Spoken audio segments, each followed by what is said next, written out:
Good evening, everyone. Welcome to another episode of Light Sports Ramble. It is Thursday night, so it is my pleasure to welcome in my co-host, Evan Witalison. Every Thursday, we're talking Packers, and this is going to be another great show. We got a lot of input from Sunday's loss to the Bengals, and then, of course, we're going to do episode B, which is our Twitter talk, and I think we got two great topics for Twitter talk tonight. But with that said, Evan, again, always my pleasure to have you with us. I'm going to turn it right over to you because you and I always ramble to the max. So I'm going to get right into it. What's your take on the game Sunday? Very frustrating. Going down 14 points before the offense even takes the field was hard enough. And then thankfully the defense kept us in the game because it took a while for the offense to get anything going. I was quite impressed with the defensive stand. They forced 4 turnovers in the first half, consecutively, pretty much, and then he scored, a fumble return for a touchdown. So they scored a defensive touchdown. And then the offense finally got it going a little bit, but they could only settle for field goals off those turnovers. And then, we dug out of that 14-point hole, took a 30-14 lead, and I'm like, here we go. We got this game, and then things just fell apart. Bengals scored a couple quick times in the fourth, and then the fumble return for touchdown, going for it on 4th and 1. But I think the one word I can think of is frustrating, and frustrating, and then the injuries killed us. So, a very tough loss to have. Yeah, I think frustrating is all about Packer Nation this week. I think the bye comes at a good time. Originally, I didn't think that the bye was at a good time for the Packers. I thought it was poorly placed, but after I've seen them play 3 weeks, I think we need it.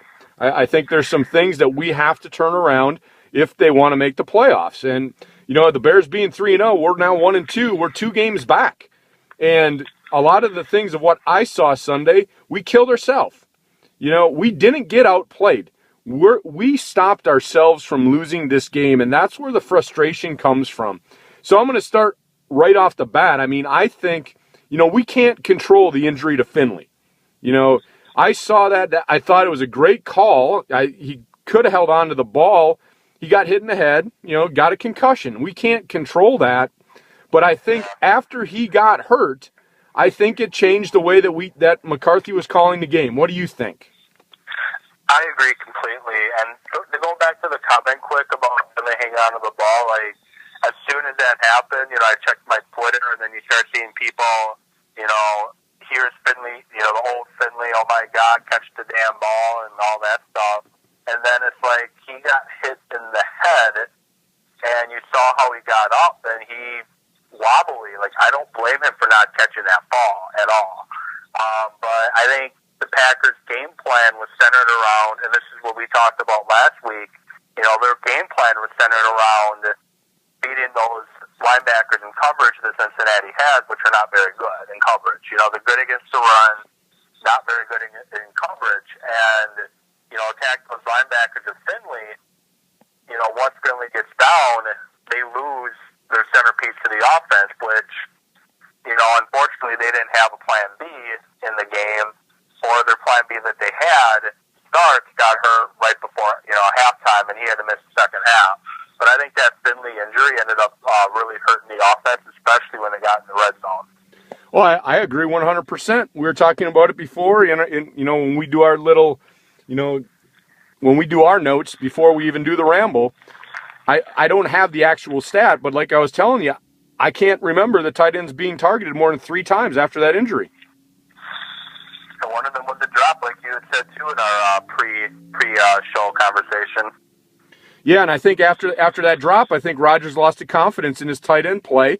And, there's a couple throws I thought that he was forcing them down the field. There's that one to Jones. I mean, it was clearly overthrown.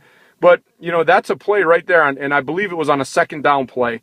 That's a play where normally he's going to go to Finley, try to find Finley somewhere in the seam. I mean, that's just the way the Packers are. So I really think that injury hurt, and it's great that we have the bye now. Hopefully we can get, some of our players back. I know Matthews went out, and we talked about this too.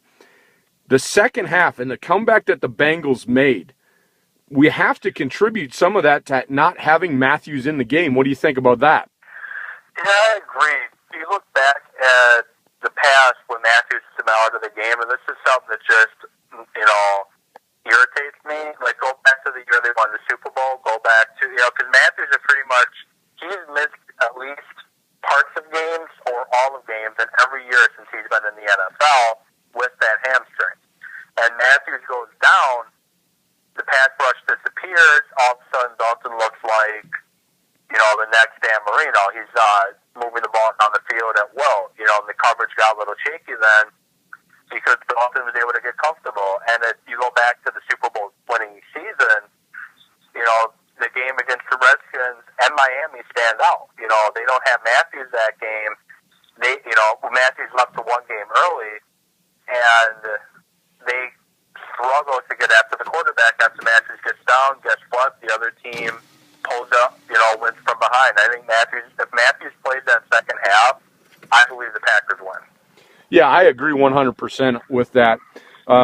Nobody stepped up, and you're absolutely right. When he's out of that defense, it's almost like it takes the air out of everyone. It's almost like he brings another level of play to everyone else, and everybody's motor is running when Matthews is in there.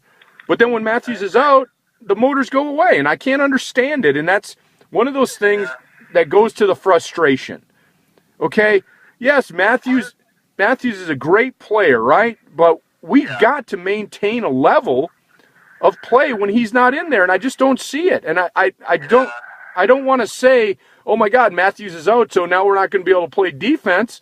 He does bring a lot, but come on. I mean, it just looked like the motors went down after Matthews went down, like the team is saying we need to have him in the game, and without him, they don't believe in themselves. That's how I feel anyway. Without Matthews, because Matthews attracts a lot of attention, and he opens other guys up. And, when he's not in there, now those guys, the guys that could get after the quarterback are now being doubled because they don't have to double Matthews. And the one thing that really, bugs me a little bit too is, Mike Neal has been in the league for like three or four seasons now, and the only move he has to get after the quarterback is a bull rush. Nick Perry, he's only in his second year in the league, and he missed a lot of time last year with injury. Once again, the only move Nick Perry has is the bull rush. Let's try to coach these guys a second or third move to get after the quarterback. Because in the NFL, against these tackles, just the bull rush is not going to cut it. And I think that's the biggest flaw, too, is Matthews can throw so much into a pass rush, and when he's not in there, you have a bunch of guys that can bull rush the quarterback. That's a good point. I hadn't thought about that. That's a great point, because you look at all the dominant pass rushers, their dominant move is the bull rush. But if they're shutting the bull rush down, you've got to have a spin move. You've got to have another move that you can make to be able to get to the quarterback. And you and I talked about it. During that comeback, the defense, they made Andy Dalton look like an all-pro. They moved the ball up and down the field. Now, granted, the offense didn't have to go down and win that game. The fumble return won the game for them. But the offense got them back into the game to get them within striking distance. And that's because we could not stop them. And that's the frustrating part. But also in lieu of that, I think in the second half, we get this big lead. We're up 30-14.